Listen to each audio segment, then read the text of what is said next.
ओम श्री गणेशाय नमः। जय श्री वराह भगवान।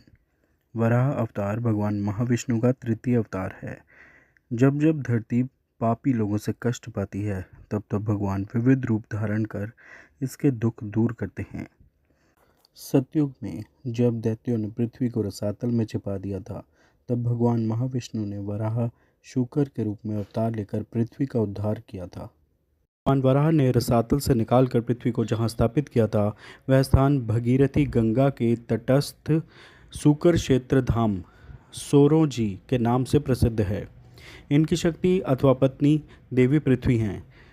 धरणीधर भगवान वराह को शूकर क्षेत्र धाम सोरोजी, जो कि उत्तर प्रदेश के जनपद कासगंज में है, नामक स्थान पर मोक्ष प्राप्त हुआ था।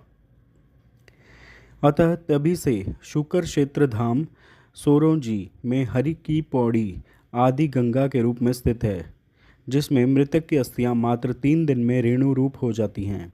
संसार में एकमात्र यही आदि गंगा है जो 10 प्रकार के पापों को नष्ट करती है। एक बार मरीचि नंदन कश्यप जी ने भगवान को प्रसन्न करने के लिए खीर की आहुति दी और उनकी आराधना समाप्त करके संध्या काल के समय अग्निशाला में ध्यानस्थ होकर बैठ गए। उसी समय दक्ष प्रजापति की पुत्री दिति, यह कश्यप की पत्नी तथा दैत्यों की माता हैं, कामातुर होकर पुत्र प्राप्ति की लालसा से कश्यप जी के निकट गई। दिति ने कश्यप जी से मीठे वचनों से अपने साथ रमण करने के लिए प्रार्थना किया।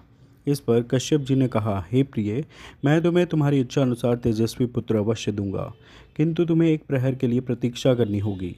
संध्या काल में सूर्यास्त के पश्चात भूतनाथ भगवान शंकर अपने भूत प्रेत तथा यक्षों को लेकर बैल पर चढ़कर विचरते हैं। इस समय तुम्हें काम क्रीड़ा में रत देखकर वे अप्रसन्न हो जाएंगे, अतः यह समय संतानोत्पत्ति के लिए उचित नहीं है। सारा संसार मेरी निंदा करेगा। यह समय तो संध्या वंदन और भगवत पूजन आदि के लिए ही है। इस समय जो पिशाचों जैसा आचरण करते हैं, वे नरकगामी होते हैं।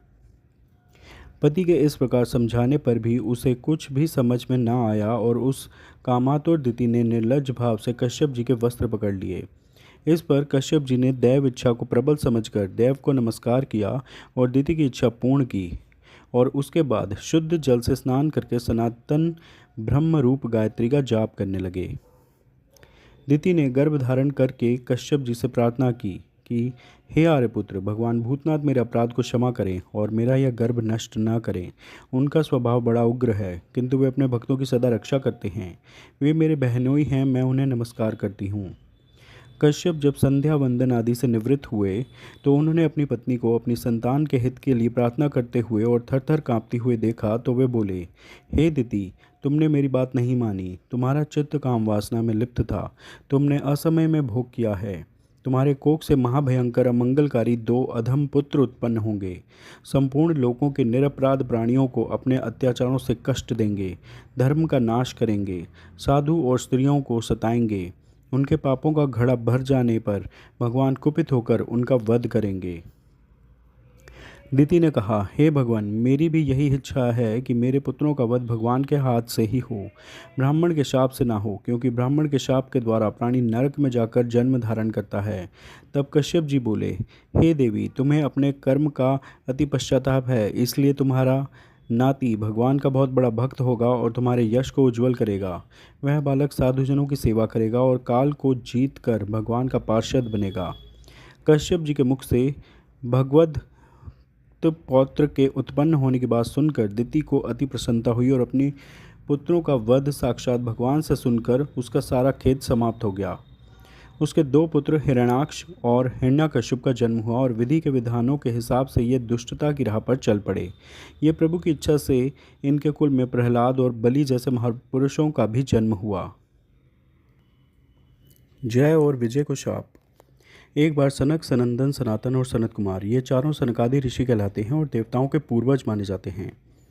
संपूर्ण लोकों से विरक्त होकर चित्त की शांति के लिए भगवान विष्णु के दर्शन करने हेतु उनके बैकुंठ लोक में गए। बैकुंठ के द्वार पर जय और विजय नाम के 2 द्वारपाल पहरा दिया करते थे। जय और विजय ने इन सनकादि ऋषियों को द्वार पर ही रोक लिया और बैकुंठ लोक के भीतर जाने से मना करने लगे। उनके इस प्रकार मना करने पर सनकादि ऋषियों ने कहा, अरे मूर्खों, हम तो भगवान विष्णु के परम भक्त हैं, हमारी गति कहीं भी नहीं रुक सकती। हम देवाधिदेव के दर्शन करना चाहते हैं, तुम हमें उनके दर्शनों से क्यों रोकते हो? तुम लोग तो भगवान की सेवा में रहते हो, तुम्हें तो उन्हीं के समान समदर्शी होना चाहिए। भगवान का स्वभाव परम शांतिमय है, तुम्हारा स्वभाव भी वैसा ही होना चाहिए। हमें भगवान विष्णु के दर्शन के लिए जाने दो। ऋषियों के इस प्रकार कहने पर भी जय और विजय उन्हें बैकुंठ के अंदर जाने से रोकने लगे। जय और विजय के इस प्रकार रोकने पर सनकादि ऋषियों ने क्रुद्ध होकर कहा, भगवान विष्णु के समीप रहने के बाद भी तुम लोगों में अहंकार आ गया है और अहंकारी का वास बैकुंठ में नहीं हो सकता। इसलिए हम तुम्हें शाप देते हैं कि तुम लोग पाप योनि में जाओ और अपने पाप का फल भुगतो। उनके इस प्रकार शाप देने पर जय और विजय भयभीत होकर उनके चरणों में गिर पड़े और क्षमा मांगने लगे। यह जानकर कि सनकादि ऋषिगण भेंट करने आए हैं, भगवान विष्णु स्वयं लक्ष्मी जी एवं अपने समस्त पार्षदों के साथ उनके स्वागत के लिए पधारे। भगवान विष्णु ने उनसे कहा, हे मुनीश्वरों, ये जय और विजय नाम के मेरे पार्षद हैं। इन दोनों ने अहंकार बुद्धि को धारण कर आपका अपमान करके अपराध किया है। आप लोग मेरे प्रिय भक्त हैं और इन्होंने आपकी अवज्ञा करके मेरी भी अवज्ञा की है। इनको शाप देकर आपने उत्तम कार्य किया है। इन अनुचरों ने ब्राह्मणों का तिरस्कार किया है और उसे मैं अपना ही तिरस्कार मानता हूँ। मैं इन पार्षदों की ओर से क्षमा याचना करता हूँ। सेवकों का अपराध होने पर भी संसार स्वामी का ही अपराध मानता है, अतः मैं आप लोगों की प्रसन्नता की भिक्षा चाहता हूँ। भगवान के इन मधुर वचनों से सनकादि ऋषियों का क्रोध तत्काल शांत हो गया। भगवान की उस उदारता से वे अति आनंदित हुए और बोले, आप धर्म की मर्यादा रखने के लिए ही ब्राह्मणों को इतना आदर देते हैं। हे नाथ, हमने इन निरपराध पार्षदों को क्रोध के वश में होकर शाप दे दिया है, इसके लिए हम क्षमा चाहते हैं। आप उचित समझे तो इन द्वारपालों को क्षमा करके हमारे शाप से मुक्त कर सकते हैं।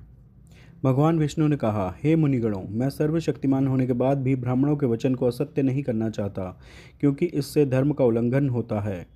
आपने जो शाप दिया है वह मेरी ही प्रेरणा से हुआ है। ये अवश्य ही इस दंड के भागी हैं।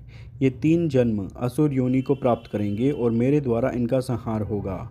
ये मुझसे शत्रुभाव रखते हुए भी मेरे ही ध्यान में लीन रहेंगे। मेरा द्वारा इनका संहार होने के बाद ये पुनः इस धाम में वापस आ जाएंगे। तब जय विजय का पहला जन्म सतयुग में हिरण्याक्ष और हिरण्यकश्यप के रूप में हुआ और वराह अवतार और नरसिंह अवतार में हिरण्याक्ष और हिरण्यकश्यप का संहार हुआ।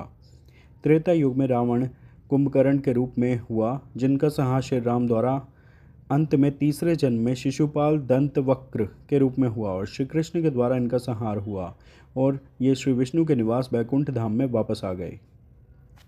हिरण्याक्ष वध। जय और विजय बैकुंठ से गिरकर दिति के गर्भ में आ गए। कुछ काल के पश्चात दिति के गर्भ से 2 पुत्र उत्पन्न हुए, जिनका नाम महर्षि कश्यप ने हिरण्याकश्यप और हिरण्याक्ष रखा। इन दोनों यमल के उत्पन्न होने के समय तीनों लोकों में अनेक प्रकार के भयंकर उत्पात होने लगे। स्वर्ग, पृथ्वी, आकाश सभी कांपने लगे और भयंकर आंधियां चलने लगी। सूर्य और चंद्र पर केतु और राहु बार बार बैठने लगे। उल्कापात होने लगे, बिजलियां गिरने लगीं, नदियों तथा जलाशयों के जल सूख गए, गायों के स्तनों से रक्त बहने लगा, उल्लू सियार आदि रोने लगे। दोनों दैत्य जन्मते ही आकाश तक बढ़ गए। उनका शरीर फौलाद के समान पर्वताकार हो गया। वे स्वर्ण के कवच, कुंडल, करदनी, बाजूबंद आदि पहने हुए थे। हिरण्याकश्यप ने तप करके ब्रह्मा जी को प्रसन्न कर लिया।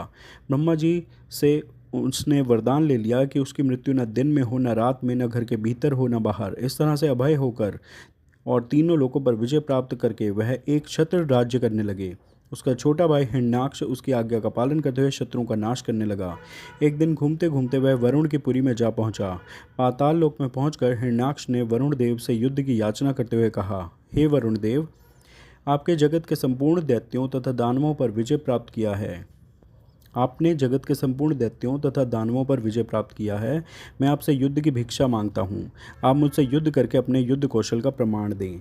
उस दैत्य की बात सुनकर वरुण देव को क्रोध तो बहुत आया, पर उस समय को देखते हुए उन्होंने हंसते हुए कहा, अरे भाई, अब लड़ने का चाव नहीं रहा है और तुम जैसे बलशाली वीर से लड़ने के योग्य अब हम रह भी नहीं गए हैं। तुमको तो यज्ञ पुरुष नारायण के पास जाना चाहिए, वे ही तुमसे लड़ने योग्य हैं।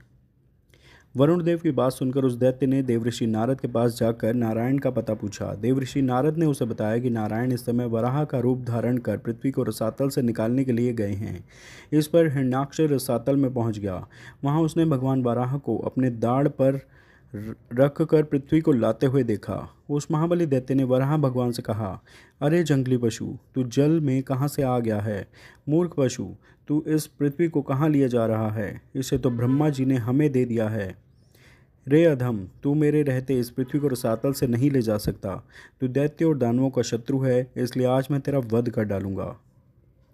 हिरण्याक्ष के इन वचनों को सुनकर वराह भगवान को बहुत क्रोध आया, किंतु पृथ्वी को वहां छोड़कर युद्ध करना उन्हें उचित नहीं समझा और उनके कटु वचनों को सहन करते हुए वे गजराज के समान शीघ्र ही जल के बाहर आ गए। उनका पीछा करते हुए हिरण्याक्ष भी बाहर आया और कहने लगा, रे कायर, तुझे भागने में लज्जा नहीं आती? आकर मुझसे युद्ध कर। पृथ्वी को जल पर उचित स्थान पर रखकर और अपना उचित आधार प्रदान कर भगवान वाराह दैत्य की ओर मुड़े और कहा, अरे ग्राम सिंह, हम तो जंगली पशु हैं और तुम जैसे ग्राम सिंहों को ही ढूंढते रहते हैं। अब तेरी मृत्यु सिर पर नाच रही है। उनके इन व्यंग वचनों को सुनकर हिरण्याक्ष क्रोध से उन्मत्त हो उठा। वह हाथ में त्रिशूल लेकर भगवान विष्णु की ओर झपटा। भगवान विष्णु ने शीघ्र ही सुदर्शन का आवाहन किया। चक्र उनके हाथों में आ गया। उन्होंने अपने चक्र से हिरण्याक्ष के त्रिशूल के टुकड़े टुकड़े कर दिए। हिरण्याक्ष अपनी माया का प्रयोग करने लगा। वह कभी प्रकट होता तो कभी छिप जाता, कभी अट्टहास करता तो कभी डरावने शब्दों में रोने लगता, कभी रक्त की वर्षा करता तो कभी हड्डियों की वर्षा करता। भगवान विष्णु उसके सभी माया कृत्यों को नष्ट करते जा रहे थे। जब भगवान विष्णु हिरण्याक्ष को बहुत नचा चुके तो उन्होंने उसकी कनपटी पर कसकर एक चपत जमाई। उस चपत से उसकी आंखें निकल आईं। वह धरती पर गिरकर निश्चेष्ट हो गया। भगवान वराह और हिरण्याक्ष से मध्य भयंकर युद्ध और अंत में हिरण्याक्ष का भगवान वराह के हाथों वध हो गया। भगवान विष्णु के हाथों मारे जाने के कारण हिरण्याक्ष बैकुंठ लोक में चला गया। वह फिर भगवान के द्वार का प्रहरी बनकर आनंद से जीवन व्यतीत करने लगा। भगवान विष्णु से प्रेम करना भी अच्छा है, बैर करना भी अच्छा है। जो प्रेम करता है वह भी विष्णु लोक में जाता है और जो बैर करता है वह उनसे दंड पाकर विष्णु लोक में जाता है। प्रेम और बैर भगवान की दृष्टि में दोनों बराबर हैं। इसलिए तो कहा जाता है कि भगवान सब प्रकार के भेदों से परे हैं, बहुत परे। भगवान वराह की विजय प्राप्त करते ही ब्रह्मा जी सहित समस्त देवतागण आकाश से पुष्प वर्षा कर उनकी स्तुति करने लगे। भागवत पुराण के अनुसार ब्रह्मा ने मनु और शत्रुपा का निर्माण किया और सृष्टि करने की आज्ञा दी। इसके लिए भूमि की आवश्यकता होती है, जिसे हिरण्याक्ष नामक दैत्य लेकर सागर के भीतर भूदेवी को अपना तकिया बनाकर सोया था तथा देवताओं के डर से विष्टा का घेरा बना रखा था। मनु शत्रुपा को जल ही जल दिखा, जिसके बारे में ब्रह्मा को बताया। तब ब्रह्मा ने सोचा कि सभी देवता तो विष्टा के पास तक नहीं जाते, एक शूकर ही है जो विष्टा के समीप जा सकता है। भगवान विष्णु का ध्यान किया और अपने नासिका से वराह नारायण को जन्म दिया, पृथ्वी को ऊपर लाने की आज्ञा दी। वराह भगवान समुद्र में उतरे और हिरण्याक्ष का संहार कर भूदेवी को मुक्त किया। बोलिए वराह भगवान की जय। बोलिए वराह भगवान की जय। वराह भगवान की जय। एक अन्य कथा के अनुसार हिरण्याक्ष और हिरण्यकश्यप कश्यप मुनि और उनकी पत्नी दिति के जुड़वा असुर पुत्र थे, जिन्होंने माता दिति के 100 वर्षों तक गर्भाधारण के बाद जन्म लिया। ये दोनों लोभ के प्रतीक माने जाते हैं। इनके जन्म के समय स्वर्ग, पृथ्वी और अंतरिक्ष में अनेक उत्पात शुरू हो गए, जिससे लोग अत्यधिक भयभीत हो उठे। पृथ्वी और पर्वत कांपने लगे, उल्कापात और बिजली गिरने लगी। घटाओं ने इतना घना रूप धारण किया कि सूर्य, चंद्रमा और अन्य ग्रहों के लुप्त होने से आकाश में गहरा अंधेरा छा गया। समुद्र में ऊंची लहरें उठने लगीं और उसमें रहने वाले जीवों में हलचल मच गई। गांवों में गीदड़, उल्लू, कुत्ते और सियारों के भयानक अमंगल शब्द सुनाई देने लगे। पक्षी डर कर चिल्लाते हुए अपने घोंसलों से उड़ने लगे और पशु भयभीत होकर मलमूत्र त्यागने लगे। गायें इतनी डर गईं कि दूहने पर उनके थनों से खून निकलने लगा। बादलों ने पीप की वर्षा की। देवमूर्तियों की आंखों से आंसू बहने लगे और बिना आंधी के ही वृक्ष उखड़कर गिरने लगे। सभी ग्रह एक दूसरे से युद्ध करने लगे। सभी जीवों ने समझा कि अब संसार का प्रलय आने वाला है। जन्म के बाद ये दोनों आदि दैत्य शीघ्र ही बढ़कर पर्वतों के समान विशाल और फौलादी शरीर वाले हो गए। वे इतने ऊंचे थे कि उनके स्वर्णमय मुकुट स्वर्ग को स्पर्श करते और उनके विशाल शरीर से सारी दिशाएं आच्छादित हो जाती। ब्रह्मा जी से मिले वरदान के कारण दोनों दैत्यराज भाई मृत्यु से मुक्त हो गए और बड़े ही निरंकुश और उन्मुक्त हो गए। हिरण्याक्ष के तेज के आगे सभी देवता छिप जाते और वह सभी से युद्ध के अवसर खोजता रहता। एक बार वह जल क्रीड़ा करने के लिए मतवाले हाथी के समान गहरे समुद्र में घुस गया। वर्षों तक वहीं घूमता रहा और पाताल लोक में जाकर वरुण देवता को युद्ध के लिए ललकारने लगा। भगवान वरुण को क्रोध तो बहुत आया, परंतु अपने बुद्धि बल से उन्होंने उसे समझाया कि भगवान पुराण पुरुष के सिवाय उसे कोई युद्ध में संतुष्ट नहीं कर पाएगा। क्रोधित होकर दैत्य श्रीहरि का पता लगाने लगा। लोभ को दूर करना बेहद कठिन है। यह वृद्धावस्था में भी नहीं छूटता। सत्कर्मों में भी लोभ बाधा उत्पन्न करता है और यह संतोष से ही मिटता है, इसलिए संतोष की आदत डालनी चाहिए। लोभ के प्रसार से दुखों के समुद्र में डूबी पृथ्वी का उद्धार करने के लिए ही भगवान ने वराह अवतार लिया था। उपनिषद के अनुसार प्रत्येक जीव में प्रभु का वास है, इसलिए सारा जगत परमात्मा का मंगलमय रूप है। भगवान की नाभि से उत्पन्न कमल से ब्रह्मा जी प्रकट हुए, जिन्होंने सृष्टि की रचना की और काम को जन्म दिया।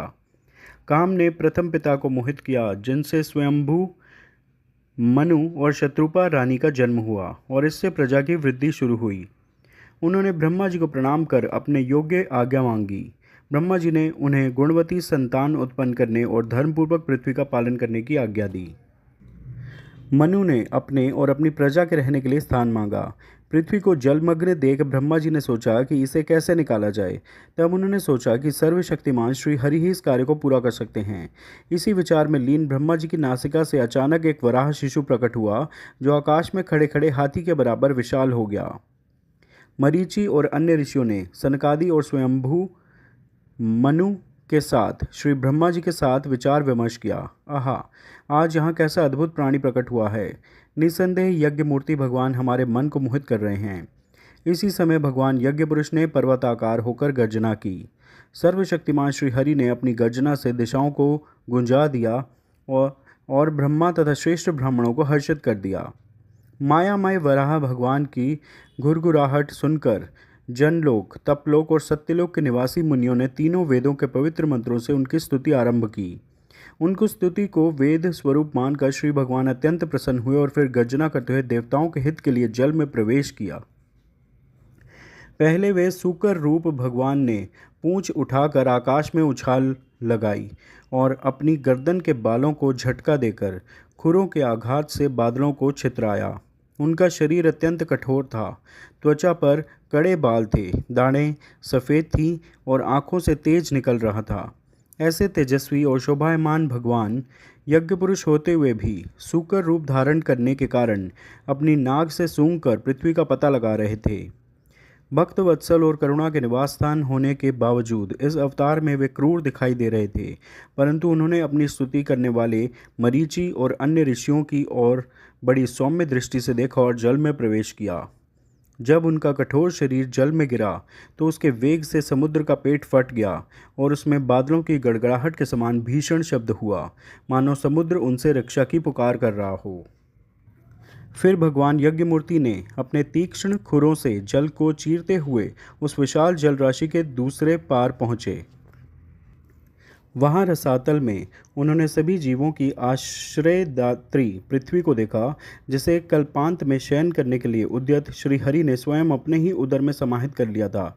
इसके बाद वे जल में डूबी हुई पृथ्वी को अपनी दाढ़ों पर लेकर रसातल से ऊपर लाने के लिए तत्पर हुए। जब शोभायमान प्रभु जल से बाहर आ रहे थे, तब महापराक्रमी दैत्य हिरण्याक्ष ने उनके मार्ग में विघ्न डालने के लिए जल के भीतर से ही गदा से आक्रमण किया और अपशब्द बोलने लगा।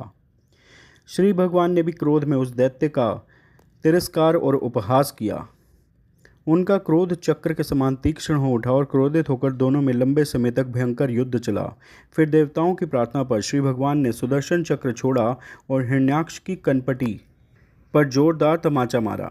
चोट से उसका शरीर घूमने लगा, आंखें बाहर निकल आईं, हाथ पैर और बाल छिन्न भिन्न हो गए और वह निष्प्राण होकर आंधी से उखड़े विशाल वृक्ष की तरह पृथ्वी पर गिर पड़ा। उस समय हिरण्याक्ष के रक्त से लथपथ होने के कारण प्रभु ऐसे दिखाई देते मानो कोई गजराल लाल मिट्टी में टक्कर मारकर आया हो। जैसे गजराज अपने दांतों पर कमल के फूल धारण करता है, उसी तरह अपने सफ़ेद दांतों की नोक पर पृथ्वी को धारण करके जल से बाहर आए नीलवर्ण वराह भगवान को देखकर ब्रह्मा, मरीचि आदि को यकीन हो गया कि यह भगवान ही हैं। तब उन्होंने हाथ जोड़कर वेद मंत्रों से उनकी स्तुति की। प्रेम और करुणा से भरी उस स्तुति को सुनकर सबकी रक्षा करने वाले वराह भगवान ने अपने खुरों से जल को रोककर उस पृथ्वी को स्थापित किया और उसमें अपनी आधार शक्ति का संचार किया। इस तरह रसातल से लाई गई पृथ्वी को जल पर रखकर वे विश्व विश्वकसेन प्रजापति भगवान अदृश्य हो गए। समुद्र में डूबी हुई पृथ्वी को वराह भगवान ने तो निकाला, पर उसे अपने पास नहीं रखा। पृथ्वी को उन्होंने मनु यानी मनुष्य को सौंप दिया। जो कुछ उनके हाथ में आया उसे उन्होंने दूसरों को दे दिया। यही संतोष की भावना है। मनु से उन्होंने कहा कि धर्म के अनुसार पृथ्वी का पालन करो, और फिर वे बद्रीनारायण के रूप में लीन हो गए। मनुष्य का धर्म है कि वह समाज को सुखी बनाए। यह आदर्श वराह भगवान ने अपने आचरण से मनुष्यों को सिखाया। लोभ को दूर करने के लिए वराह भगवान के चरणों का आश्रय लेना चाहिए। वराह भगवान के चरण संतोष के प्रतीक हैं। जब तक मन से लोभ रूपी हिरण्याक्ष का नाश नहीं होगा, तब तक पाप और अशांति बनी रहेगी। बोलिए वराह नारायण भगवान की जय। वराह नारायण भगवान की जय। श्री वराह नारायण भगवान की जय।